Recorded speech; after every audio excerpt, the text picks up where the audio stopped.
Bismillahirrahmanirrahim. Assalamualaikum warahmatullahi wabarakatuh. Waalaikumsalam warahmatullahi wabarakatuh. Alhamdulillahirabbil alamin. Berjumpa kembali di komunitas Fikroh kajian online bersama Kiai Haji Muhammad Salim Imron, yang insya Allah kajian ini dilaksanakan setiap hari Kamis pukul 8 malam. Tapi khusus untuk pekan depan, kajian akan berubah mundur pagi hari, dipercepat pada pagi hari pukul 5.30 itu. Dan pengurus kajian online ini mengucapkan selamat tahun baru Islam tahun 1441 Hijriah. 42 Hijriah, insya Allah, dan kita bisa menampai tahun baru ini lebih baik lagi di tahun yang kemarin. Dan insya Allah terkait dengan tahun baru ini, tema pada hari ini kita itu adalah temanya adalah evaluasi di akhir tahun 1441 Hijriah gitu. Dan insya Allah Salim Imron ini adalah juga sebagai Ketua Umum Dewan Pimpinan Majelis Ulama Indonesia Kabupaten Sidoarjo, dan beliau juga pengasuh Pondok Pesantren Menbaul Hikam yang dikenal dengan Mahika di daerah Putat, Tanggulangin, Sidoarjo. Dan insya Allah nanti kajian mohon pada yang mengikuti via Zoom untuk bisa berpakaian yang syar'i dan mohon tidak berbaring di tempat tidur. Kalau umpamanya tidak syar'i dan tidak sopan, mohon bisa menonaktifkan kameranya gitu. Dan insya Allah kajian Fikroh ini kita memiliki grup Telegram. Jadi nanti untuk tanya jawab akan melalui grup Telegram. Jadi sudah ada 2 pertanyaan yang ada di grup Telegram.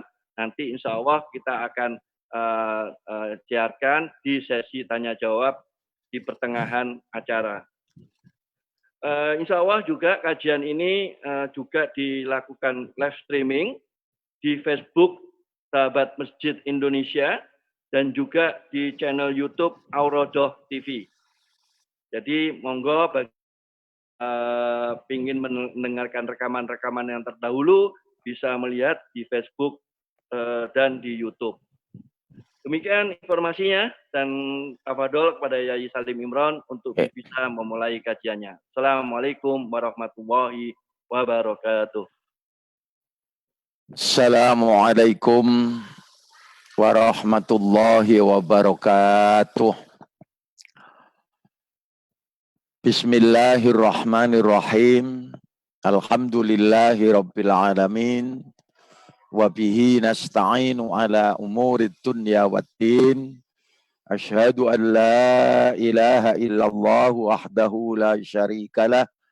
Wa asyhadu anna Muhammadan abduhu wa rasuluhu alladzi la nabiyya ba'dah. Allahumma shalli wa sallim wa barik ala sayyidina Muhammadin wa ala alihi wa ashabihi ajmain. Subhanaka la ilma lana illa ma 'allamtana innaka antal alimul hakim. Bapak-bapak, ibu-ibu, saudara-saudari komunitas Fikroh di kajian on SI yang saya hormati, yang berbahagia, dan insya Allah juga yang dimuliakan oleh Allah Subhanahu wa Ta'ala.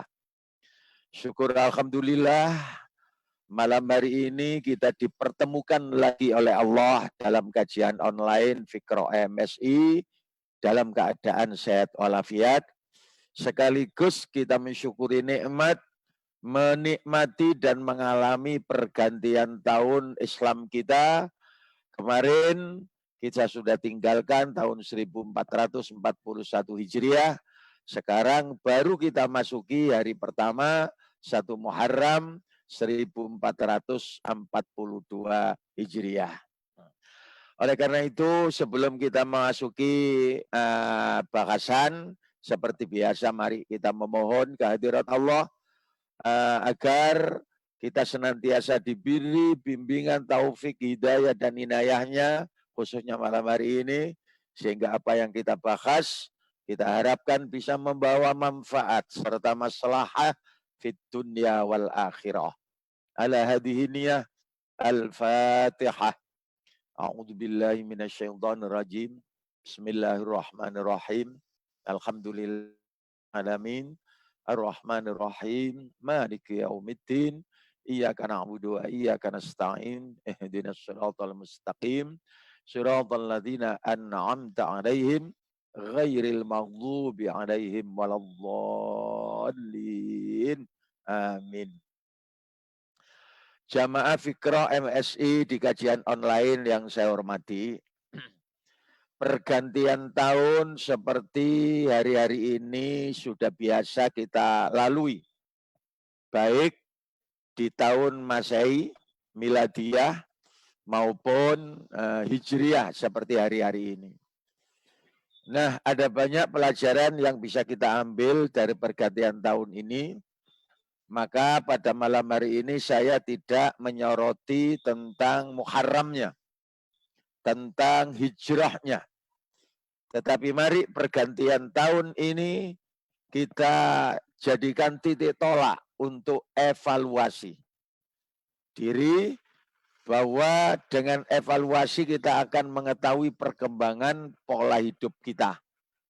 Mana yang baik pada masa lalu, tentu kita sendiri yang tahu, demikian juga keburukan kita. Maka refleksi akhir tahun 1441 Hijriah seperti kemarin, perlu kita adakan agar kita tahu sejarah hidup kita, sekaligus kita rencanakan bagaimana baiknya hidup di masa yang akan datang. Jamaah sekalian, saya ingat sebuah ungkapan bahwa kehidupan manusia seperti kita ini kan tidak bisa lepas pasti melalui 3 dimensi waktu. Apa yang disebut dengan masa lalu, kemarin, tahun yang lalu, masa sekarang, dan masa yang akan datang. Kemarin, hari ini, dan besok. Itu sudah pasti akan dilalui oleh manusia yang diberi kesempatan hidup oleh Allah. Jadi bisa diartikan jangka pendek, kemarin itu hari Rabu, sekarang Kamis, besok Jumat. Bisa diartikan setahun sekali kita hidup, masa lalu kita 1441 Hijriah. Sekarang kita di awal tahun 1442 Hijriah. Yang akan datang bagaimana hidup diberi kesempatan oleh Allah sepanjang tahun 1442, syukur-syukur bisa selanjutnya 1443 dan seterusnya. Jamaah sekalian, bagi manusia yang mengingat akan hal ini, kehidupan masa lalu itu adalah kenangan. Baik yang manis maupun yang pahit, yang senang, yang susah, yang sedih, sukses, gagal, itulah kenangan masa lalu. Yang barangkali sudah tidak bisa kita ulang kembali. Sedangkan hari ini, sekarang ini adalah kenyataan. Apa yang kita lihat, apa yang kita rasakan, apa yang kita dengar, inilah kenyataan hidup kita hari ini. Sedangkan masa yang akan datang adalah harapan, cita-cita, dan doa kita. Masa lalu adalah kenangan kita, sekarang adalah kenyataan yang kita hadapi, dan yang akan datang adalah harapan, cita-cita, dan doa tentunya. Maka sebagai orang yang bijak, ya, orang yang cerdas, yang cerdik, akan menggunakan kenangan masa lalunya, menghadapi kenyataan masa kini, sekaligus membuat program bagaimana baiknya kehidupan di masa-masa yang akan datang. Mari kita ingin jadi orang yang bijak, orang yang cerdas, yang tahu masa lalu kita adalah kita sendiri. Mari kita ingat itu. Gunakan minimal 1 tahun yang lalu apa yang sudah kita kerjakan, kita alami. Kebaikan hendaknya tetap bisa kita pertahankan hari ini. Keburukan yang kita alami kemarin, kita upayakan untuk tidak kita ulang-ulang kembali kesalahan yang sama. Itu kalau kita ingin berubah ke arah hidup yang lebih baik. Maka dari sini kita punya komitmen ke depan. Memprogram cara hidup kita. Yang baik kita tingkatkan. Yang salah, yang khilaf, yang buruk, hendaknya kita tinggalkan. Kemampuan kita sudah diberi oleh Allah dengan segala modal. Untuk itu kita diharapkan untuk merubah nasib ke depan ini yang lebih baik. Itulah orang yang bijaksana. Maka dalam kata mutiara Arab, ada ungkapan seperti ini. Man kana yaumuhu khairan min amsihi fahuwa rabih. Barang siapa yang hari ini dan besok lebih baik daripada hari kemarin, maka orang seperti ini akan menghadapi sukses dalam kehidupannya. Sehingga kalau kita ingin sukses dalam hidup dunia akhirat, ya harus lebih baik kita.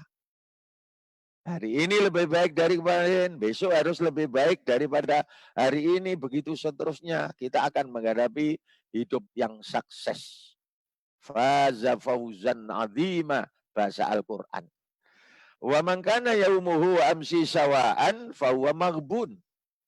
Barang siapa yang hari ini dan besok serta kemarin kok sama saja, tidak ada perubahan sama sekali, maka orang seperti ini sudah tertipu dalam kehidupannya. Maghbun itu bisa digandengkan, dikaitkan dengan fata morgana. Pada siang terik matahari panas di jalan raya, dari kejauhan kita lihat seolah-olah ada air. Tapi setelah kita dekati tidak ada apa-apa. Itu kata orang fata morgana.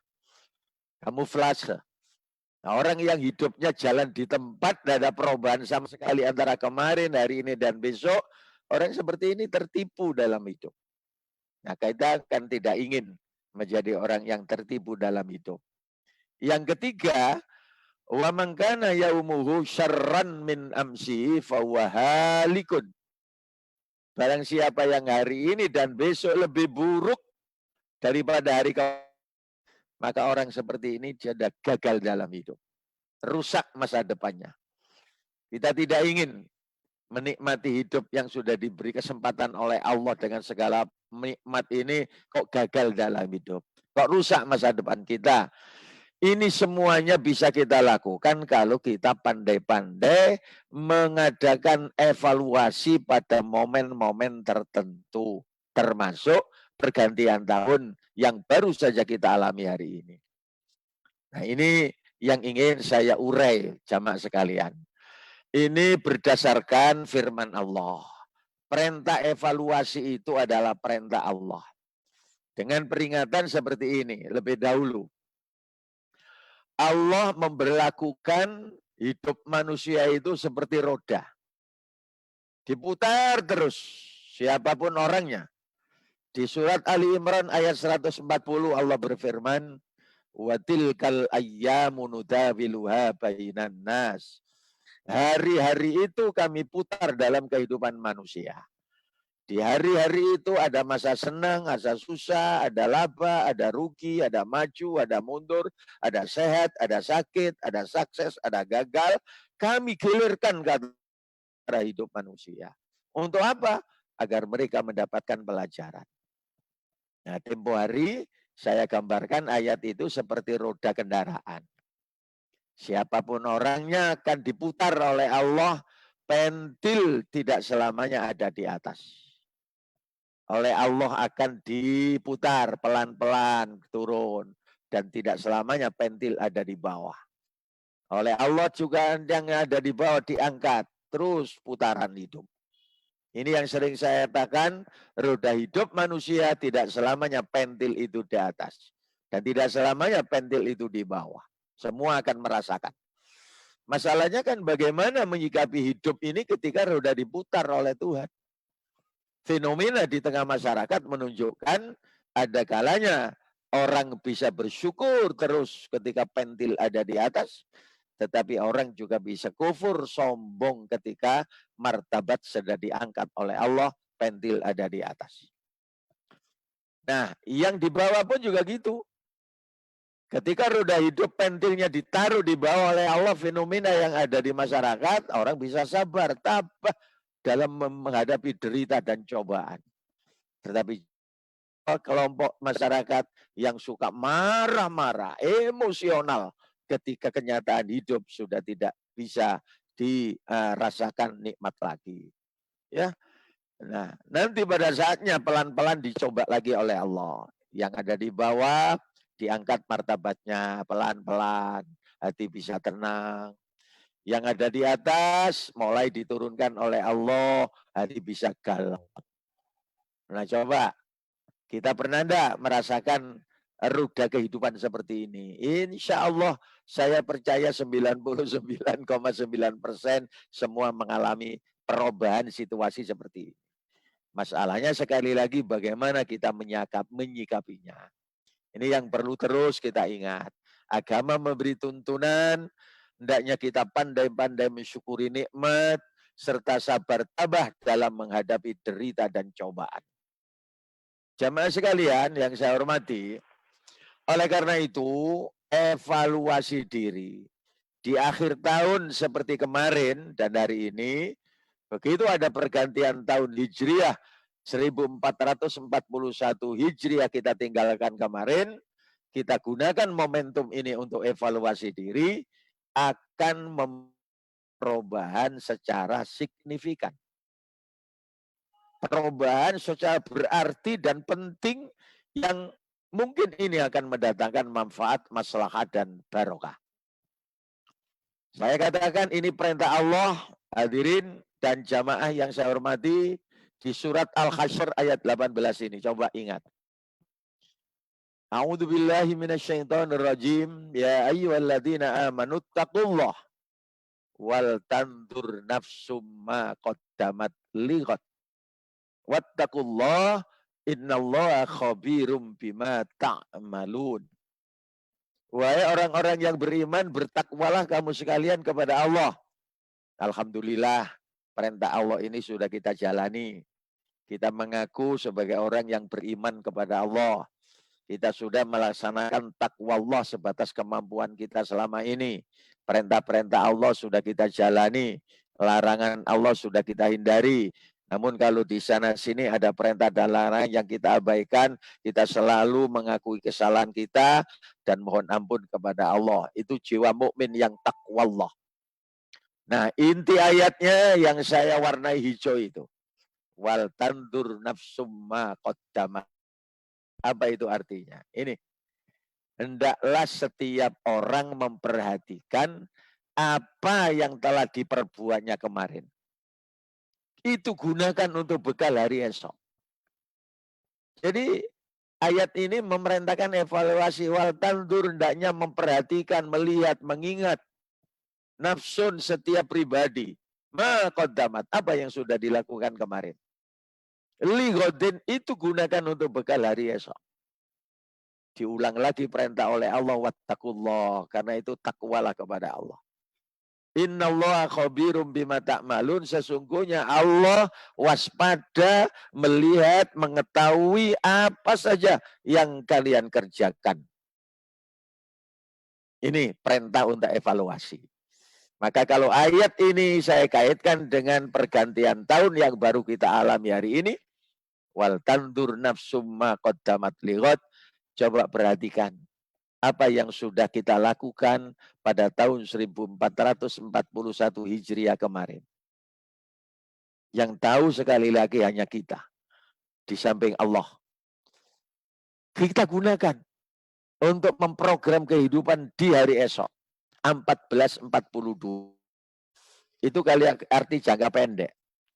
Kalau arti jangka panjang, dan itu yang dituju oleh ayat ini, kata para ahli tafsir Al-Quran, bahwa ma qaddamat, apa yang sudah kita lakukan dalam hidup di dunia ini, itu bekal kita untuk menghadapi hidup hari esok di akhirat nanti.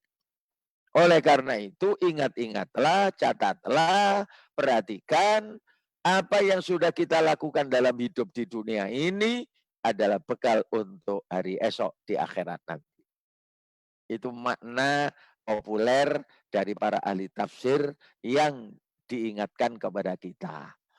Maka Nabi kita Muhammad SAW memberikan alternatif ketika kita evaluasi. Ya.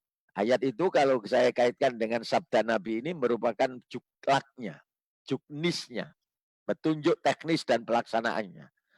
Beliau menyatakan al-kayyisu man dana nafsahu wa amila lima ba'dal maut. Kayyis itu orang yang cerdas, orang yang limpat, orang yang bijak. Man dana nafsahu adalah orang yang mau meneliti dirinya sendiri, mau introspeksi, mau mawas diri, mau evaluasi. Hasilnya ditindaklanjuti dengan wa'amila lima ba'dal maut, mau berbuat, mau bekerja, mau berusaha, cari bekal untuk hari esok sesudah mati. Sebaliknya wal ajizu man adba'a nafsahu hawaha wa tamanna 'ala Allahil maghfirah. Al ajiz itu adalah orang yang lemah. Bukan lemah fisik, lumpuh. Bukan lemah materi, bangkrut. Tapi yang dikatakan Nabi itu lemah itu adalah man adba'a nafsahu hawaha, orang yang selalu menuruti hawa nafsunya. Selalu menuruti kata hatinya. Tanpa ada pikiran mana baik, mana buruk. Kerenteknya hati dijosnya sana. Itu kata arek-arek muda sekarang. Wa tamanna 'alal maghfirah, yang diharapkan dalam hidup hanya ampunan Tuhan. Jagakno pengapurane Gusti Allah.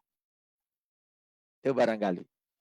Nah, melihat hadis ini, Nabi seolah-olah memberikan pilihan kepada kita. Silakan pilih. Mau jadi kayyis atau mau jadi ajiz. Kayyis bijak adalah yang selalu mawas diri dalam hidup. Momen-momen tertentu digunakan untuk meneliti sampai sejauh mana kebaikannya, sampai sejauh mana apa yang sudah dilakukan dari keburukan. Hasilnya ditindaklanjuti, yang baik diteruskan, ditingkatkan, yang buruk dihindari. Berbuat sesuatu untuk hidup sesudah mati. Karena kita sadari menurut ajaran Islam hidup di dunia ini hanya sementara. Berapa tahun sih? Setelah itu pindah alam ke alam barzakh, alam kubur, menanti kiamat. Setelah kiamat hancur dulu alam semesta termasuk kita. Barulah nanti Allah menciptakan dunia baru yang disebut akhirat itu nanti. Panjang sekali prosesnya. Lah itu butuh bekal. Itu ayat sabda kayyis itu. Sebaliknya orang yang lemah itu adalah orang yang selalu mengikuti hawa nafsunya. Apa itu baik buruk tidak peduli, pokoknya hati senang, nafsu terpenuhi, jos. Yang diharapkan hanya ampunan Allah. Mungkin orang seperti ini pernah mendengar ceramah bahwa Allah itu Maha Pengampun lagi yang penyayang. Tidak ada dosa tanpa ampun. Ini dijadikan pegangan. Saya sering katakan sebahasa kasarnya, orang seperti ini nggak enak, nggak urip saenak dhewe. Tadi jos nek dilene ya apa sih kok ngelakani? Kau kupu-kupu Gusti Allah. Jembar pengapurane, astagfirullah, beres. Nah, ini orang yang lemah. Mudah-mudahan kita dibimbing oleh Allah tidak menjadi orang ajiz. Bahkan diharapkan kita menjadi orang yang kayyis, yang bijaksana. Nah, karenanya kalau sudah ingin meneliti diri sendiri, ingat, Allah berikan hidup di dunia ini dengan segala modal yang besar. Yang berupa dunia ini. Ad-dunya. Sehingga pesan Nabi selanjutnya, hati-hati menghadapi dunia. Sebab dunia ini diserahkan oleh Allah kepada kita semuanya umat manusia. Itu sabda Nabi. Ittaqud dunya, hati-hati menghadapi dunia. Takutlah kepada dunia. Loh, apa dunia itu?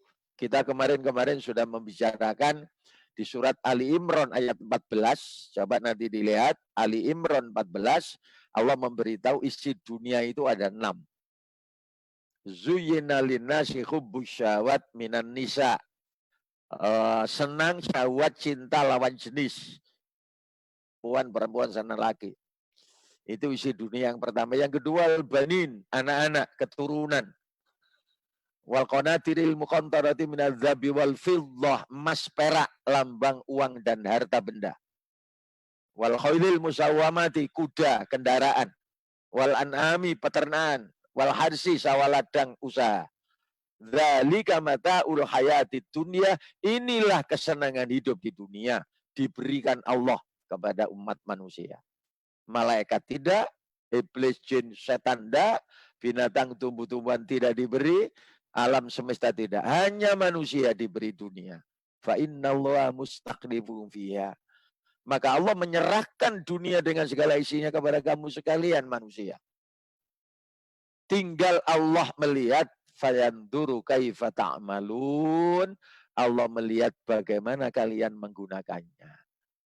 Bahasa kasarnya, sabda Nabi, dunya iki dikekno kowe karo pangeran. Setelah itu terserah kowe gunakno apa.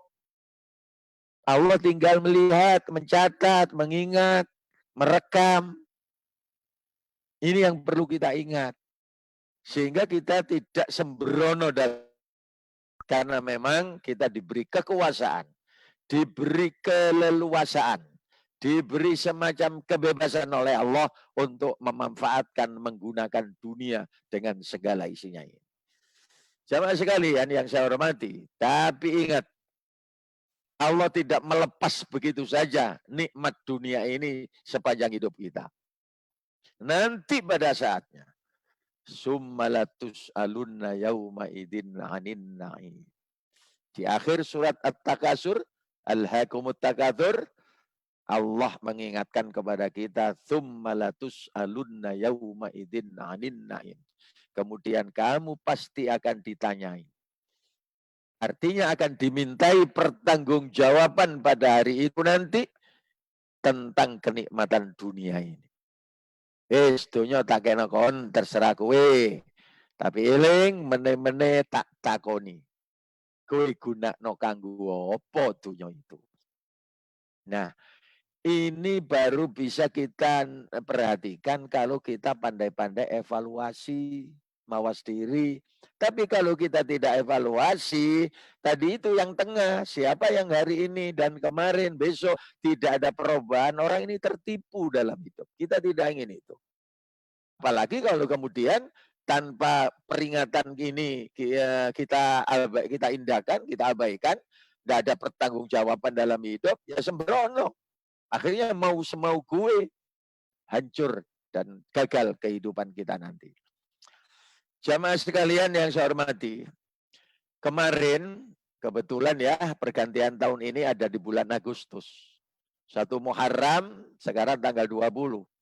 3 hari yang lalu, negara dan bangsa kita Republik Indonesia memperingati hari ulang tahun kemerdekaan negara kita 17 Agustus kemarin, hari berapa? Hari Selasa, Senin. Ya, Senin, Selasa, Senin.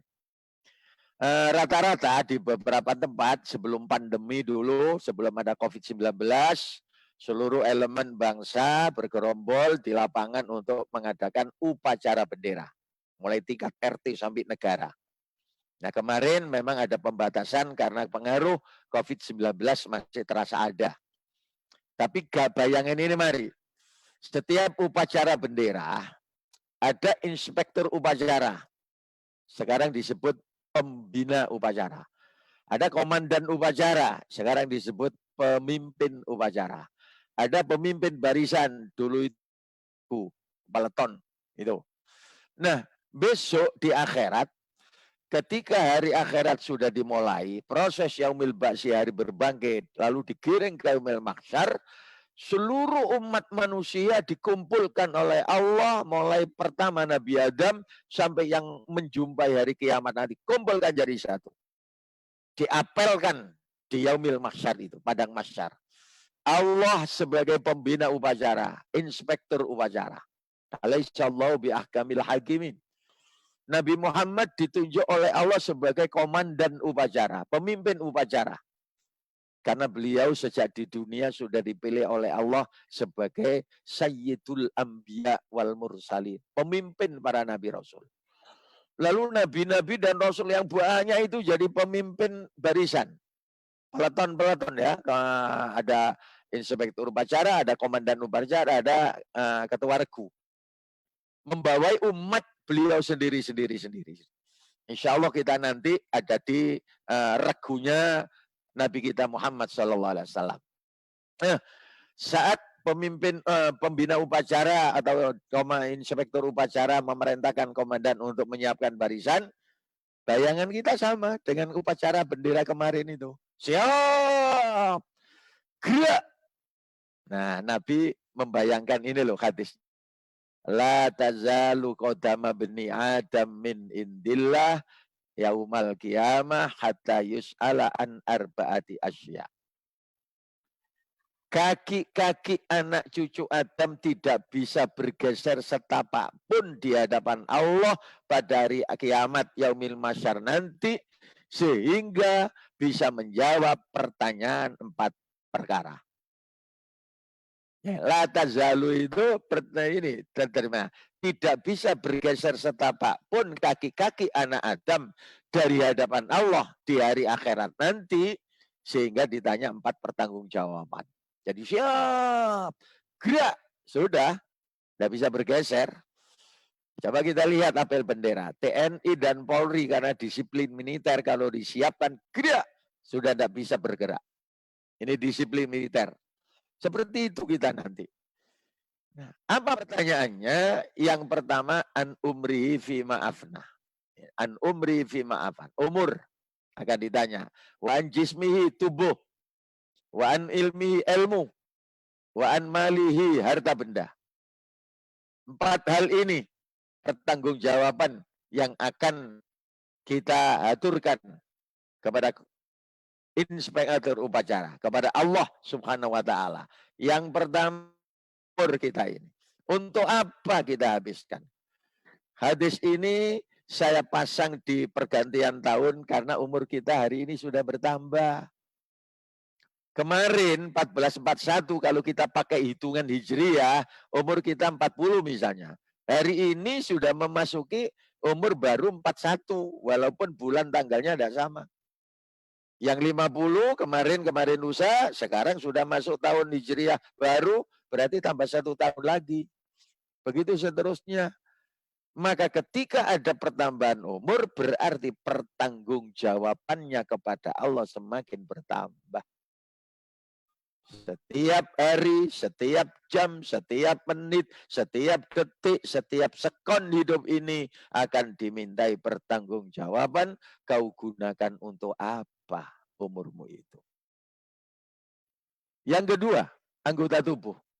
Multifungsi. Mulai dari rambut yang sebelah atas, di atas ubun-ubun, sampai jari kaki yang bawah. Semuanya berfungsi. Dan itu ditanya oleh Tuhan. Kau gunakan untuk apa tubuhmu dalam kehidupan selama ini? Yang ketiga, ilmu pengetahuan. Manusia diberi Allah. Tidak kepada malaikat, jin, iblis, setan, binatang, tumbuh-tumbuhan alam. Hanya manusia. Karena ada organ otak. Diberi ilmu oleh Allah. Lewat sumber mana saja Allah yang beri ilmu. Maka ilmu itulah membawa manusia bisa berkembang secara dinamis, maju dan maju. Pertanyaannya, untuk apa ilmu itu kau laksanakan, kau gunakan? Termasuk ngaji online seperti ini. Setelah mendengar mengikuti kajian online, untuk apa? Nah, yang paling jelimet ini nanti adalah pertanyaan tentang harta, tentang uang. Dari mana kau cari rizki yang aku berikan? Dan kau gunakan untuk apa belanjanya itu? 4 hal ini dibocorkan oleh Nabi, pertanggungjawaban yang akan kita hadapkan kepada Allah. Ini loh, meneh-meneh kowe ditakoni karo Gusti Allah, ono yaumil masyar pertanyaan papat iki, siap-siap no jawabane. Barangkali begitu Nabi itu saya saking sayangnya kepada umat beliau termasuk kita. Mari sedikit kita urai. Hadirin, umur itu 2 alternatif. Kalau manusia seperti kita diberi umur panjang menangi menjumpai pergantian tahun seperti ini, kita gunakan untuk apa? Khairun nas man tala umruhu wa khasuna amalu. Sebaik-baik manusia adalah orang yang panjang umurnya dan baik perbuatannya. Semakin tua, semakin manula, semakin tambah baik, semakin tambah baik. Itulah orang baik. Sebaliknya, seburuk-buruk manusia, wasyarrun nasi man tala umruhu wa sa'a amalu. Adalah orang yang diberi kesempatan panjang umur, tambah buruk perilakunya, sifatnya, wataknya, tutur katanya, dalam segala segi tambah buruk, tambah buruk. Nah, kata anak-anak, orang yang buruk itu adalah tua-tua keladi. Semakin tambah tua, semakin menjadi-jadi perilakunya seperti bukan orang tua lagi.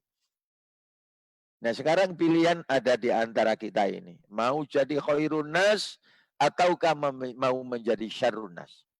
Apalagi mohon maaf, bapak-bapak yang sudah manula, yang sudah diberi kesempatan oleh Allah di atas 50 tahun, 60 tahun, ini sudah kelihatan masuk jadi khairun nas atau jadi syarrun nas. Hubungannya dengan Allah, hubungannya dengan sama manusia, dengan keluarga, dengan lingkungan, bagaimana? Hanya kita yang tahu. Dan itu mari kita evaluasi. Saya ini termasuk orang baik atau orang buruk?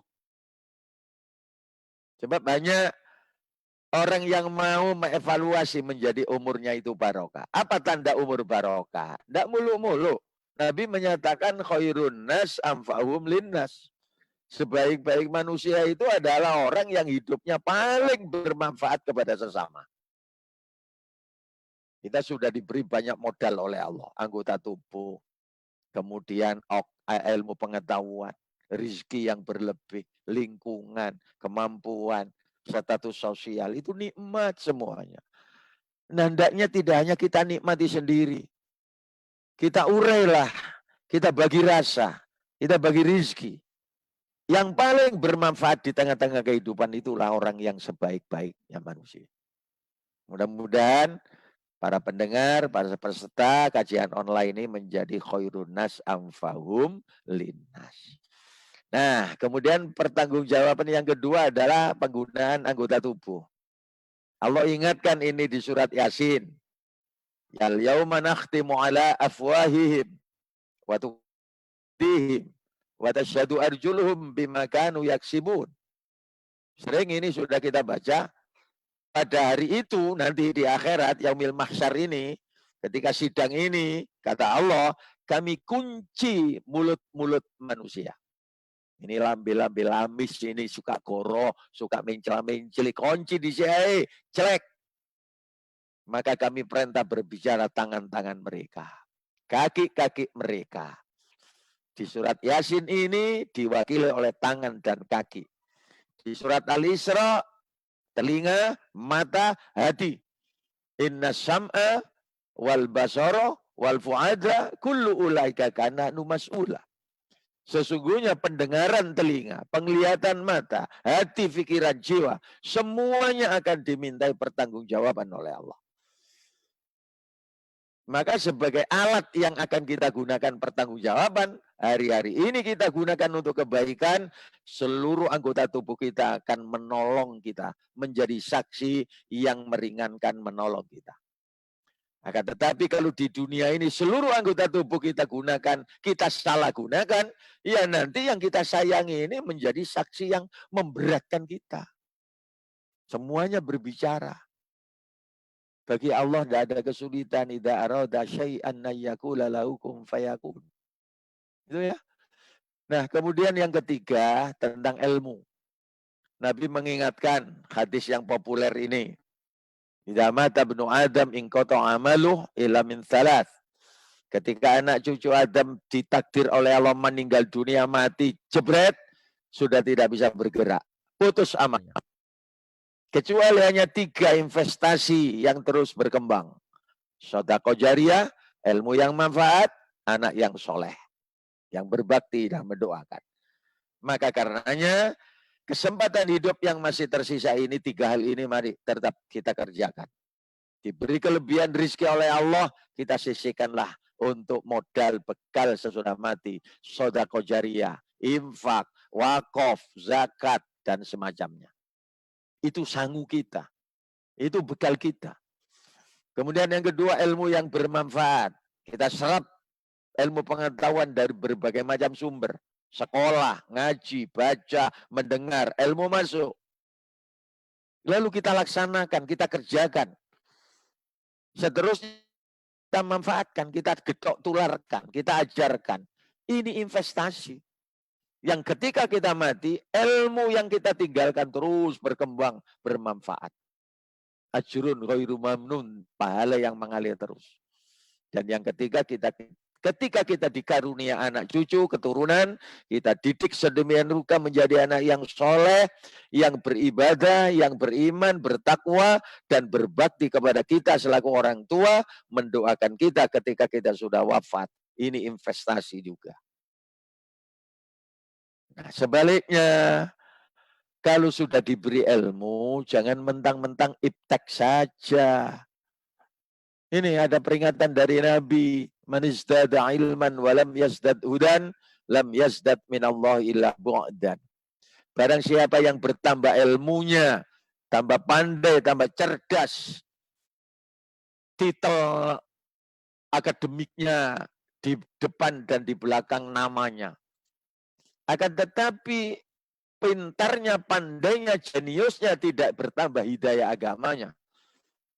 Kurang imannya, kurang akhlakul karimahnya, maka orang ini bertambah pintar, tidak diiringi dengan hidayah agama. Mohon maaf, sekali lagi maaf, tidak fitnah, tidak hoak, tidak ngerasani, tapi ini sekedar fakta. Lewat berbagai macam berita kita tahu hadirin, KPK ini ditugaskan negara untuk menyelidiki pihak-pihak yang tanda kutip, saya pakai istilah korupsi ini dengan ngentit duit negara, duit rakyat. Pertanyaan saya, koruptor-koruptor itu orang pandai, orang bodoh? Pinter apa bodoh? Kaya apa miskin? Punya jabatan apa tidak? Jawabnya mesti kita sudah tahu. Pinter, soge, pangkat, ngentitan. Apa? Karena tidak bertambah hidayah agamanya. Akhlakul karimahnya, imannya, takwanya, imtaknya. Karena iptek sadah yang terus diburu tanpa ada perimbangan imtaknya. Hasilnya ini. Ini yang harus kita evaluasi untuk kita sendiri, untuk anak cucu kita. Mari kita pintarkan anak-anak kita dengan penguasaan ilmu pengetahuan, teknologi, keterampilan, dan segala macam. Tapi jangan lupa harus juga kita iringkan kepada mereka imannya, takwanya, akhlakul karimahnya. Fit dunya hasanah wa fil akhirati hasanah, ilmunya bermanfaat. Sebaliknya kalau hanya pinter ngaji, pandai sekolah, hanya disimpan, diancam lagi oleh Nabi. Man katama ilman uljima yaumal qiyamah bilijamin minan nar. Barang siapa yang menyimpan ilmu, tidak diamalkan, tidak ditular-tular, diajarkan, maka dia akan diancam dirantai, dikecek dengan rantai neraka nanti. Nyimpen ilmu, nggak dilakoni, nggak dilaksanakan, nggak ditularkan, neraka tempat. Konsekuensi orang mencari ilmu harus dimanfaatkan, digunakan, diamalkan, dan sejauh mungkin diketok tularkan, diajarkan. Itu evaluasi ilmu. Sekarang yang terakhir, evaluasi tentang harta. Kita nanti paling jelimet ditanya tentang harta ini. Allah ingatkan bahwa dari mana kamu peroleh rezeki itu dan kemana kamu manfaatkan. Maka karena itulah Allah peringatkan dalam surat Al-Baqarah 168 ini misalnya. Ya ayyuhan nasu kulu mimma fil ardi halal wa umat manusia. Makan-makanlah kamu sekalian dari apa yang ada di bumi ini yang halalan thayyiban, yang halal dan yang baik. Zatnya, oknumnya, uangnya, hartanya, makanannya, minumannya halal menurut hukum Islam. Yang kedua, cara mendapatkannya pun juga halal. Itu halalan. Cara mendapatkan dibenarkan oleh hukum agama, oleh hukum negara, oleh hukum sosial. Halalan. Thayyiban, fisiknya baik. Bergizi, bervitamin, higien, protein, dan macam-macam. Itu perintah Allah. Cari makanan yang baik dan yang halal. Cari rizki yang halal dan yang baik. Wala tattabi'u khutuwati syaitan innahu lakum aduwwum mubin. Jangan kalian ikuti langkah setan. Karena setan itu musuh bebuyutan kamu. Musuh yang nyata bagimu. Setan menggoda manusia untuk cari rizki, makanan, minuman, sandang pangan papan yang haram dan yang buruk. Pasti itu sudah. Karena ingin mencari teman sebanyak-banyaknya di neraka menemani iblis dan setan. Ini peringatan dari Allah. Sekali lagi, cari rizki yang halal dan yang baik. Jangan cari yang batil. Al-Baqarah 188, kalau tadi itu satu berapa itu tadi? 168. Kalau 188 larangannya. Wala ta'kulu amwalakum bainakum bil batil. Jangan kalian memakan harta dari sebagian yang lain di antara kamu dengan cara yang batil, dengan cara yang salah, dengan cara melanggar hukum syar'i, agama, hukum negara, hukum sosial. Itu batil. Karena nanti resikonya akan kita tanggung sendiri. Jamaah sekalian, memang kalau kita ini bicarakan masalah ini, ada yang ironis. Cak, nyambut guys saiki ojo adik ngomong halal haram. Kata oleh badi. Toleh barang haram sorone koyo ngene penuh cek halal tok gak cepet sugih. Ternyata ungkapan yang minor ini hadirin sudah dibayangkan oleh Nabi 14 abad tahun yang lalu. 1440 lebih tahun yang lalu. Ini hadisnya. Ya'ti zamanun la yubalil mar'u ma'akhadahu aminal halal aminal haram. Nanti akan datang masanya di tengah-tengah umat ini zaman yang seseorang sudah tidak peduli lagi. Apakah yang diambilnya dari barang halal ataukah dari barang haram. Sudah ada peduli. Hukum hanya sebagai pelajaran, tapi faktanya tidak diberlakukan oleh yang bersangkutan. Ini zaman seperti ini sudah datang apa belum? Mari kita jawab sendiri-sendiri. Jamaah sekalian, apa sih efeknya? Sudah pernah kita bicarakan ini. Pengaruh harta haram itu sudah kompleks betul. Karena terbatasan waktu, hadisnya banyak sekali. Yang ini sholat. Siapa yang mencari harta haram, sebagian dipakai untuk sodako, maka sodakonya tidak diterima. Dipakai untuk sholat, karena sholat menutup aurat. Beli bajunya, beli sarungnya, kecampuran barang haram, sholat tidak diterima. Saya lewati saja. Ini doa. Doa itu juga terpengaruh oleh makan minum. Satu suap nasi haram ini, satu suapan makanan haram, 40 hari doanya tidak diterima oleh Allah. Ini saya cepat. Lalu berikutnya, ya, siapa yang mengumpulkan harta haram, dia sedekah tidak diterima, infak tidak diterima. Kalau diwariskan kepada anak-anaknya, itu adalah bekal sang anak cucu menuju neraka. Mohon maaf saya singgung lagi. Sing ngentit-ngentit, sing koruptor-koruptor itu kalau lepas dari jaringan, dari jeritan KPK misalnya, nanti meninggal dunia diwariskan kepada anak cucunya sekian miliar itu bekal menuju neraka. Na'udzubillah min dzalik. Masya Allah. Maka kesimpulannya evaluasi harta ini penting. Uang dan harta haram itu kalau dipakai untuk ibadah dan amal soleh tidak bisa diterima oleh Allah. Kalau dikonsumsi, dimakan, minum, berpengaruh buruk kepada tingkah laku anggota tubuh.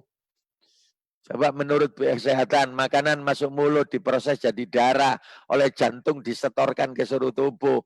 Makanan haram, darah haram masuk mata, matanya menjadi mata keranjang. Dikirim ke hidung jadi hidung belang. Dikirim ke lidah, lidah jadi lidah buaya. Dikirim ke kuping jadi kuping gajah. Dikirim ke tangan, tangan jadi tangan panjang. Apalagi kalau dikirim ke senjata, senjatanya menjadi senjata. Ayo, saya berpengaruh kepada anak-anak. Coba di surat At-Taurik Allah menjelaskan sperma suami membuai sel telur istri, akhirnya jadi sigot, masuk jadi bayi, jadi anak.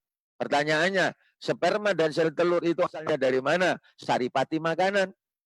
Maka makanan haram masuk mulut, diproses jadi sperma haram, sel telur haram, ketemu anak haram. Tanda kutip. Cewilik betik ya amit-amit, nakal dablek. Mengapa? Jeladren bibitnya dulu kecampuran barang haram. Anak berpengaruh. Apalagi kalau orang tuanya tidak mau tahu dengan halal haram. Dikumpulkan harta sebanyak dari cara yang tidak benar. Diwariskan kepada anak-anak. Nabi menyatakan itu sebagai bekal menuju ke neraka di akhirat nanti. Walhasil kesimpulannya seperti makan buah si malakama. Dimakan bapak yang mati, tidak dimakan ibu yang mati. Maju kena, mundur juga kena. Inilah evaluasi yang perlu saya ingatkan kepada semua pihak, termasuk diri saya dan keluarga, agar kita selamat dalam hidup. Kembali kepada di muka, siapa yang hari ini lebih baik dari besok lebih baik daripada hari ini, orang seperti ini sukses dalam hidup. Jamaah, al-malu soleh lil mar'is soleh, kata Nabi. Harta yang baik itu di tangan orang yang baik. Pak Joni, ini ada tulisan benar enggak ini? Ucapannya apa itu? Pak Oni yang tahu itu. Man behind the gun. Ya, betul Pak. Ya, apa itu artinya? Senjata itu tergantung kepada siapa yang pegang. Saya sering pakai contoh ini. Pisau dapur di tangan ibu-ibu rumah tangga mendatangkan manfaat karena masak seluruh keluarga menikmati. Sama-sama pisau dapur di tangan Bromo Cora untuk apa? Nodong, jambret, ngerampok, bisa membunuh. Bedil pistol di tangan TNI Polri untuk bela negara, untuk jaga, melindungi masyarakat. Sama-sama bedil pistol di tangan Bromo Cora untuk apa? Alih fungsi sudah berubah. Nah, ilmu, anggota tubuh, kemudian apa tadi itu, harta benda, itu semuanya seperti senjata. Tergantung siapa yang pegang. Kalau dipegang oleh orang mukmin yang berakhlakul karimah, yang punya jiwa takwa kepada Allah, semuanya akan mendatangkan manfaat dan barokah. Itu yang harus kita perhatikan, karena semuanya diserahkan oleh Allah kepada kita. Maka jamaah sekalian yang saya hormati, yang perlu saya ingatkan dalam kaitan ini adalah pedoman hidup tentang ini ya. Saya kok sampai kepada harta ini karena ada ungkapan seperti ini. Ini. Kecemburuan sosial ini sering terjadi karena rizki, karena harta. Di tengah keluarga saja kadang-kadang antara saudara sana ada kongkiren. Itu namanya kecemburuan sosial. Kelompok masyarakat juga itu. Karena apa? Kesenjangan ekonomi terjadi. Itu terkait dengan pembagian rizki. Siapa yang punya rizki? Ya Allah. Maka kalau Allah memberikan rizki, ada di kalanya ada yang diberi banyak, ada yang sedang, ada yang sedikit. Yang banyak akhirnya menjadi klaster. Kelas tinggi, the have. Ada yang kelas sedang, kelas menengah, ada yang kelas bawah. Ya kan? Nah, yang ada di kelas tinggi karena harta banyak, kalau tidak ada akhlakul karimah, tinggi hati sombong. Yang sedang-sedang kelas menengah, iri hati, suka hasut. Sedangkan yang kelas bawah kalau tidak ada moralitas yang baik, akan menjadi sakit hati. Dan ini tingkahnya macam-macam. Tinggi hati, acuh tak acuh kepada orang. Iri hati akan memberikan fitnah. Dan kemudian yang bawah ini sakit hati akan membuat kerusuhan di mana-mana. Ini karena kecemburuan sosial. Karenanya kita evaluasi, kita tempatkan diri kita di mana. Lalu apa sih solusinya? Ini yang terakhir yang bisa saya sampaikan, tidak panjang-panjang. Solusi menghadapi semuanya itu barangkali adalah peningkatan mutu diri masing-masing. Kualitas sumber daya manusia. SDM harus ditingkatkan. Apa yang perlu ditingkatkan? Ada dua hal. Zaman ini zaman IT. Karena itu semua pihak diharapkan harus bisa menguasai iptek dengan dasar imtak. Ilmu pengetahuan, teknologi, dan keterampilan harus dikuasai. Sebatas kemampuan. Karena zamannya seperti ini. Tetapi dasar imtak, iman, takwa, dan akhlaknya harus kuat. Imannya kuat dengan pembinaan istiqomah. Takwanya berupa ibadah dan muamalah. Akhlakul karimanya diasah sedemikian rupa. Maka keseimbangan antara penguasaan iptek dan imtak menjadikan SDM tinggi, daya saingnya juga tinggi. Insya Allah menghadapi perubahan situasi akan tegar. Ya, maka sebagai penutup Pak Oni, kembali saat ini ya, saya ingatkan tentang ini Pak Oni, bahwa apa ini pernah saya sampaikan tentang ini tantangan ya sebentar, karena waktunya Pak Oni minimal asri ya. Coba dilihat untuk menghadapi masa depan tahun 1442, jangan lupa resep dari Allah untuk membangun kehidupan yang sukses di dunia akhirat. Wal asri innal insana lafi khusrin, hargai waktu. Jangan terbuang walau hanya sekejap. Time is money, kata orang Londo sana.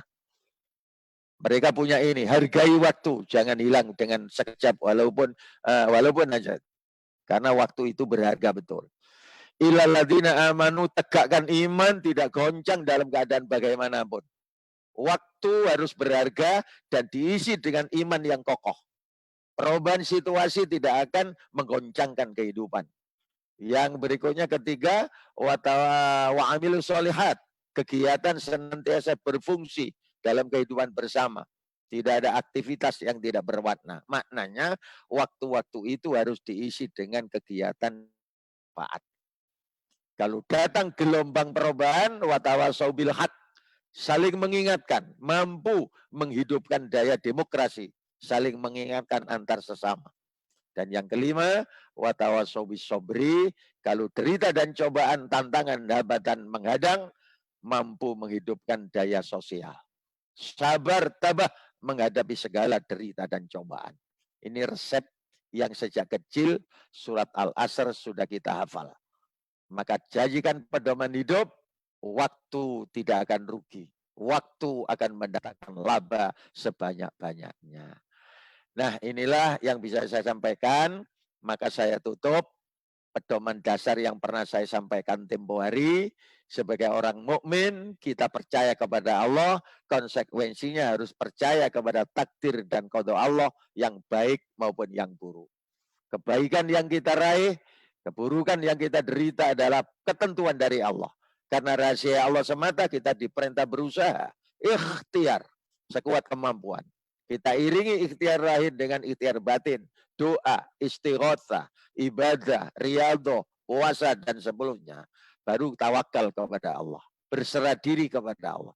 4 hal ini satu kesatuan yang tak terpisah, pedoman orang mukmin menurut Nabi kita Muhammad Sallallahu Alaihi Wasallam. Maka tawakal itu ujungnya siap mental, ridho apa keputusan Allah. Sebab Allah memutuskan upaya kita itu satu di antara dua kemungkinan. Apa itu? Sukses atau gagal.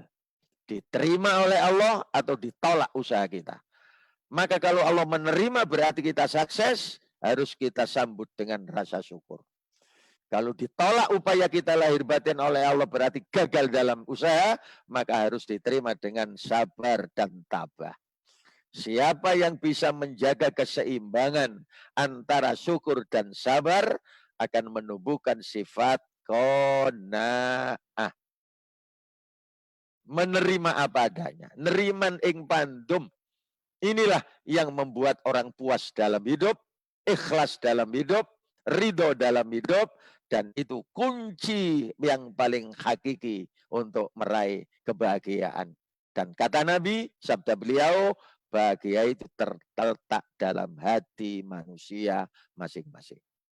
Suasana batin hati bahagia itu digambarkan oleh Allah di Al-Quran. La khaufun alaihim wa la yakzanun. Bebas dari rasa khawatir dan takut, sedih dan susah. Tenang, tenang aja, ayem, tentrem. Itulah bahagia. Nah, mudah-mudahan apa yang sudah kita lakukan tahun 1441 Hijriah kemarin, yang baik diterima oleh Allah, diridhoi, yang salah kita akui kelemahan kita, mudah-mudahan diampuni oleh Allah. Ke depan, mudah kita mohon bimbingan taufik hidayah dari Allah, agar kebaikan kita semakin tambah meningkat, kesalahan tambah mengecil, syukur-syukur bisa kita eliminasi sedemikian rupa, maka track rekod hidup kita semakin tambah baik. Puncaknya kita harapkan nanti diambil oleh Allah dalam posisi husnul khotimah. Allahumma amin. Ala hadiniyah al-fatihah. A'udzubillahi minasyaitonirrajim. Bismillahirrahmanirrahim. Alhamdulillahi rabbil alamin. Arrahmanirrahim. Maliki yaumiddin. Iyyaka na'budu wa iyyaka nasta'in. Ihdinas siratal mustaqim. Siratal ladzina an'amta 'alaihim ghairil maghdubi alaihim waladdallin. Amin. Monggo Pak Uni, barangkali ada yang tanya. Oke, Yai, kebetulan ini ada 3 pertanyaan. Ada 1 yang barusan masuk gitu. Tapi sebelumnya kan untuk kajian pekan depan, insya Allah kita akan maju di pagi hari pukul 5.30. Jadi bagi yang sedang mengikuti via Zoom ataupun via Facebook ataupun via YouTube, jadi kajian pekan depan akan maju pukul 5.30. Tanggal berapa itu Pak Oni? Tanggal berapa Pak Oni? Tanggal 27. 27 ya? 27. Kamis tanggal 27 bulan Agustus 2020, kajian kita akan maju pukul 5.30. Dan bagi yang ingin mengikuti di kajian ini via Zoom, bisa menghubungi private ke saya, ke Japri ke saya. Nanti ada deskripsi di Facebook saya ataupun di mana Facebook Sahabat Masjid Indonesia. Ya. Oke, Yai. Ya, monggo. Menyingkat pertanyaannya, pertanyaan pertama yaitu adalah bagaimana memahami perubahan tahun sebagai tonggak awal perbaikan ibadah kehidupan kita, Yai? Ya, jawabannya itu tadi, evaluasi, mawas diri. Evaluasi maksudnya apa yang sudah kita lakukan kemarin, ibadah kita kepada Allah, ibadah yang wajib, yang ketentuan seperti sholat, puasa, zakat, haji itu kan makhdhu. Yang ghairu makhdhu, yang umum, perintah ada tapi teknis terserah. Semua ibadah sudah kita lakukan. Kalau kita evaluasi dan evaluasi, maka tonggak titik tolak perubahan ini kita akan ada perbaikan ibadah kita. Pemenuhan syarat rukunnya ibadah. Lalu kekhusyuan, keikhlasan kita beribadah. Tumak ninahnya kita beribadah. Itu harus tetap kita evaluasi. Jangan berpuas diri kita ini. Nanti akan jalan di tempat seperti maghbun tadi itu, fata morgana.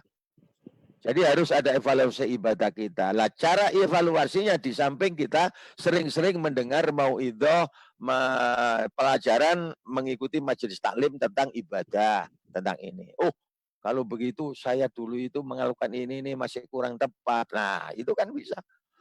Lalu yang kedua, dalam hal dunia kita diingatkan oleh Nabi untuk lihat bawah. Tapi kalau masalah akhirat, hendaknya kita lihat atas. Unduru ilaman wa asfala minkum. Lihatlah, bandingkanlah dirimu dengan orang yang di bawah kamu. Itu masalah dunia. Mengapa? Karena kita sudah diberi banyak oleh Allah. Kalau perbandingan dengan yang bawah, kita kan syukur, alhamdulillah rumah saya sudah baik dibanding dengan yang lain. Kendaraan saya sudah ada dibanding yang lain. Nah, ini dunia. Nanti akan bersyukur terus begitu. Tapi kalau sudah masalah akhirat, jangan lihat bawah. Kata Nabi, lihat atas, maksudnya podo-podo mangan segone kuno ibadai jamaah, kok saya ndak jamaah ini gimana? Ya kan? Nah, podo-podo oleh rezeki ini kuno loman infak sedekah, kok saya medit. Sama-sama kuat baca fisik, situ tambah bisa puasa sunnah, kok saya enggak puasa sunnah. Fastabiqul khairat, maka ibadahnya akan berlomba meningkat. Jadi kuncinya seperti yang saya sampaikan di materi ini, evaluasi, mawas diri. Hasilnya adakan perubahan. Untuk masalah dunia, pesan Nabi banding dengan bawah, untuk usulan akhirat, ibadah tadi itu lihat atas. Agar memacu terus untuk ada perbaikan ke arah yang signifikan tadi itu. Itu barangkali Pak Oni. Nah, Oke, Yai. oke. Untuk pertanyaan kedua, pertanyaan singkat, Yai, bagaimana agar hijrah, Yai? Masya Allah. Kelihatannya Nanti, mau hijrah ini, Yai, di ya. tahun 1441 ke Ya, 1442. kapan-kapan Pak Oni, saya punya materi ikhlas ini. Nanti kita uraikan ikhlas itu. Yang penting kita harus selalu ingat, percaya betul bahwa Allah lah yang maha segala-galanya. Yang menciptakan kita, yang memberikan fasilitas hidup, yang memberi kesempatan hidup, kemudian yang mengarahkan kita menuju keselamatan. Maka semuanya harus kembali kepada Allah. Wa ma umiru illa liya'budullah mukhlishina lauddin. Tidak diperintah kita ini kecuali beribadah itu memurnikan niat, hanya satu tujuan, mencari ridho Allah. Itu kan tujuan. Nah, bagaimana agar hidup seperti ini? Yaitu bagan itu barangkali bisa dijadikan pedoman Pak Oni, jawaban itu, skema itu. Coba lihat, iman kepada Allah membutuhkan kepercayaan penuh, takdir Allah itu kuasa. Baik, buruk itu Allah yang menentukan. Tapi karena ini dirahasiakan oleh Allah, kita berusaha. Lahir batin tadi itu. Nah setelah itu serah kepada Allah. Putusan Allah kita terima ridho. Loh, ridho menerima putusan Allah itu ikhlas. Syukur, sukses, syukur, ikhlas. Gagal, sabar, ikhlas. Itu pengaruh dari ikhlas itu. Wa ilallahi turja'ul umur, karena semua persoalan hidup akan dikembalikan kepada Allah. Allah maha segala-galanya. Karena itulah muncul sifat qanaah. Orang itu kalau sudah ikhlas lillah, neriman ing pandum, puas dalam hidup, dalam segala keadaan. Dan ikhlas ini pula kunci kebahagiaan hidup yang ada dalam hati. Ini ya. Jadi nanti insya Allah kita materi khusus tentang ikhlas ini akan kita urai lebih panjang. Nah, lanjut Pak Oni. Oke, yang nomor 3 Yai, bagaimana memunculkan nikmat dalam ibadah dan berjihad di tahun baru ini, gitu Yai. Nikmat dalam beribadah itu barangkali kembali kepada sabda Nabi saja. Nabi pernah ditanya oleh malaikat Jibril yang menyerupai manusia tentang 3 pokok ajaran agama. Iman, Islam, ihsan. Iman, Islam, ihsan. Apa Muhammad iman itu? Lalu jawab Nabi, rukun iman yang 6 itu. Iman kepada Allah, malaikat, Rasul, kitab, hari kiamat. Yang 6 itu, takdir Allah yang baik, yang buruk. Ini rohani. Ya. Kemudian kedua, apa Muhammad Islam itu? Nabi jawab rukun Islam yang 5 itu. Syahadaten, sholat, puasa, zakat, haji. Nih. Kemudian baru tanya lagi yang ketiga, apa Muhammad ihsan itu, kebaikan itu. Nah ini, Nabi lalu jawab, anta'budallaha ka'annaka tarahu wa illam takun tarahu fa innahu yaraka. Kalau kalian beribadah, lihatlah Allah. Kalau memang tidak bisa melihat Allah, bayangkan, rasakan bahwa selama kamu ibadah itu dilihat oleh Allah. Nah, di sanalah zauk yang dinamakan ilmu tasawuf zauk, rasa nikmat merasakan ibadah kepada Allah. Kalau merasa dilihat Allah. Jadi pesan pertama, melihat Allah ini bukan tingkatan kita Pak Oni barangkali. Ini tingkatan anbiya wal mursalin wal aulia yang bisa melihat gambaran Allah itu gimana. Itu sudah kelas-kelas high class Pak Oni. Kalau kita sendiri dan teman-teman, bapak-bapak, ibu-ibu ya kelas yang kedua sajalah. Fa ilam takun tarahu, kalau kalian tidak bisa melihat Allah, fa innahu yaroka. Bayangkan kamu sedang diawasi Allah. Ini jangan ubah pengawasan. Seperti ini. Hidup tenang. Itu loh. Karena itu ibadahnya nanti akan khusyuk, akan nikmat merasa dilihat Allah. Tempo hari Pak Oni ketika saya baru menjadi menantu pertama, menantu hari-hari pertama. Nah, adik dipek mantu karo Pak Yai. Akhirnya dicoba saya diminta untuk ngimami sholat. Karena merasa diawasi morotua Pak Yai, Pak Oni, sembayang dikhusyuk-khusyuk no. Fatihah difasih-fasih no. Takbir memenuhi syarat betul. Merasa diawasi morotua di belakang, jadi makmum. Tapi begitu ada di kamar sholat sendirian sudah berubah Pak ini. Peluk. Merasa sudah kebatan lain, tidak ada kenikmatan dalam beribadah. Nah seperti itu gambaran yang pengalaman saya. Karena itu menjawab pertanyaan bagaimana memunculkan nikmat dalam beribadah. Pertama, niatnya harus benar-benar ditata ikhlas-lillah mencari ridho Allah. Ketika beribadah merasa ada pengawasan, muraqabah, diawasi oleh Allah. Akan terasa nikmat, sholatnya khusyuk, tenang. Ibadah apa itu zakat infak sodakonya tanpa pamrih. Sampai kerja bakti di jalan itu loh Pak Oni. Merasa nikmat bersama-sama tetangga untuk bersih-bersih jalan. Itu semua kan ibadah. Bukan soroi koyok ngono bekerja di kantor, di pasar. Akan terasa nikmat kalau motivasi ini sudah datang. Itu menurut pengalaman saya bisa mengantarkan kalau ingin memunculkan nikmat dalam beribadah, notoati betul, kemudian merasa diawasi oleh sang pemilik, dan harapannya ada ridho Allah. Lalu bagaimana berjihad di tahun baru ini? Nah, jihad itu maknanya banyak. Jihad wajah itu fisabilillah bi amwalihim wasihim. Zaman Nabi, jihad itu memang menurut situasi kondisi Nabi banyak dimaknai berperang melawan musuh. Nah, ada qitalun, qital. Nah, waqatilu fisabilillah, berperanglah, itu perang fisik.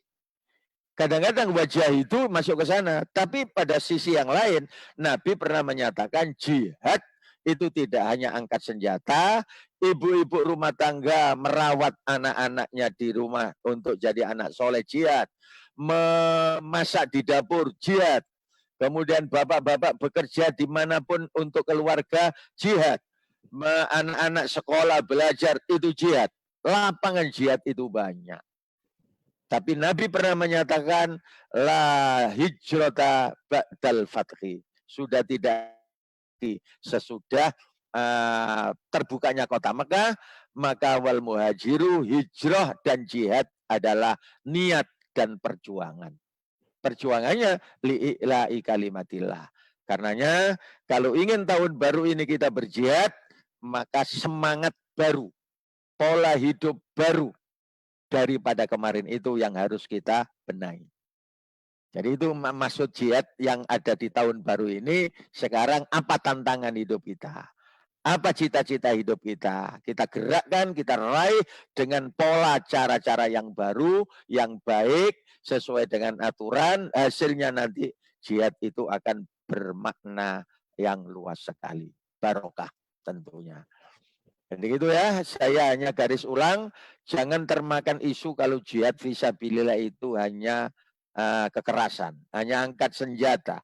Semua lapangan kehidupan yang kita jalani, asal untuk mencari ridho Allah dengan ikhlas tadi itu, ini langkah jihad fisabilillah, baik dengan harta maupun dengan tenaga. Mudah-mudahan bisa difahami Pak Ayani penjelasan saya. Wallahu a'lam bishawab. Cukup Pak Ani? Enggak ya. Cuma saya mengingatkan kepada teman-teman semua, jamaah semua, nanti kalau ada pertanyaan pekan depan, kita menampung di grup Telegram. Bagi yang ingin bergabung di grup Telegram, bisa melihat di deskripsi yang ada di Facebook ataupun bisa langsung ke saya. Demikian. Ya. Baik Pak Oni. Saya baca informasi mass media tadi pagi, seluruh Jawa Timur pengaruh COVID-19 kabupaten-kabupatennya sudah mengarah kepada oranye, menuju kuning. tinggal 2 kota Madia dan kabupaten yang masih merah. Surabaya kota, Madia, dan Sidoarjo kita. 38 kabupaten Jawa Timur yang sudah mulai ada kebaikannya, sudah ke kuning, sudah oranye. Nanti mungkin kalau sudah tambah baik menjadi kuning, kuning setelah itu hijau. Nah, hanya Surabaya dan Sidoarjo masih dalam posisi merah. Hari ini, kemarin, pada menutup tahun Hijriah kemarin, yang terpapar positif di Kabupaten Sidoarjo 56. Masih terus tinggi, 30, 40, 50, 60. 3 hari yang lalu mencapai puncak, Pak Oni. 181 yang positif di kabupaten kita. Oleh karena itu, perlu peringatkan kepada semua pihak kita sendiri, hati-hati, jaga diri, pola protokol kesehatan ditaati, kemudian jangan lupa doa. Karena itu hari ini saya masih ingin membacakan doa, mohon kepada Allah dihindarkan dari kecelakaan, penyakit menular, dan bencana. Bismillahirrahmanirrahim. Alhamdulillahirabbil alamin. Allahumma shalli wa sallim wa barik ala sayyidina Muhammad tibbil qulubi wa dawaiha wa afiyatil abdani wa shifaiha wa nuril absari wa diyaiha wa ala alihi wa ashabihi ajmain. Na'udzu bi kalimatillahi tammati min syarri ma khalaq. Bismillahilladzi la yadurru ma'asmi syai'un fil ardi wala fis sama' wa huwas samiul alim. Allahumma inna na'udzubika minal barasi wal jununi wal judami wa sayyi'il asqam virus corona birahmatika ya arhamar rahimin. Allahumma inna na'udzubika min jahdil bala wa darakis syaqa wa su'il qada wa syamadatil a'da innaka ala kulli syai'in qadir. Allahumma dfa'annal ghala'a wal bala'a wal waba'a wal fahsya'a wal munkar yufal mukhtalifa wasyada'ida wal fidan wal mikhana ma dhahara minna wa ma batan min baladina hadza khassah Kabupaten Sidoarjo wa min buldanil muslimina ammah innaka ala kulli syai'in qadir. Takhassanna bidil izzati wal jabarut wa atasamna bi rabbil malakut wa tawakkalna 'alal hayyil ladzi la yamut isrif anna hadzal balaa wal wabaa wal qahta wat taun virus corona wa bil ijabati jadir innaka 'ala kulli syai'in qadir. Allahumma rabban nas mudhibal bas anta syafi la shifaa illa shifauka isfi amradana shifaan la yughadiru saqaman. Allahumma inna nas'aluka ilman nafi'a wa rizqan wasi'a wa shifaa'an min kulli da'in wa saqamin birahmatika ya arhamar rahimin. Allahumma rabbana taqabbal minna innaka antas samiul alim wa tub alaina innaka antat tawwabur rahim. Wa sallallahu ala sayyidina Muhammad wa ala alihi wa ashabihi ajmain walhamdulillahi rabbil alamin. Kita tutup ini dengan kafaratul majlis. Anakallahumma wa bihamdika asyhadu an la ilaha illa anta astaghfiruka wa atubu ilaihi. Lebih kurang mohon maaf dan terima kasih. Wassalamualaikum warahmatullahi wabarakatuh. Waalaikumsalam warahmatullahi wabarakatuh. Jazakallah khairan katsiran kepada Yai Salim Imron yang sudah memberikan pencerahannya, kajiannya, dan menjawab pertanyaan-pertanyaan jamaah semuanya, sehingga kita bisa mendapatkan ilmu baru lagi dan mencerahkan lagi. Dan insya Allah nanti yang dibagi yang di Zoom, monggo jangan keluar dahulu, kita saling sapa menyapa, bersilaturahim, karena silaturahim juga ada barokahnya.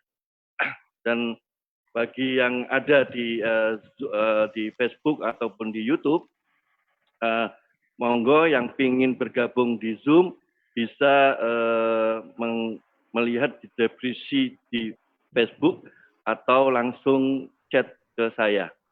Demikian informasinya. Assalamualaikum warahmatullahi wabarakatuh.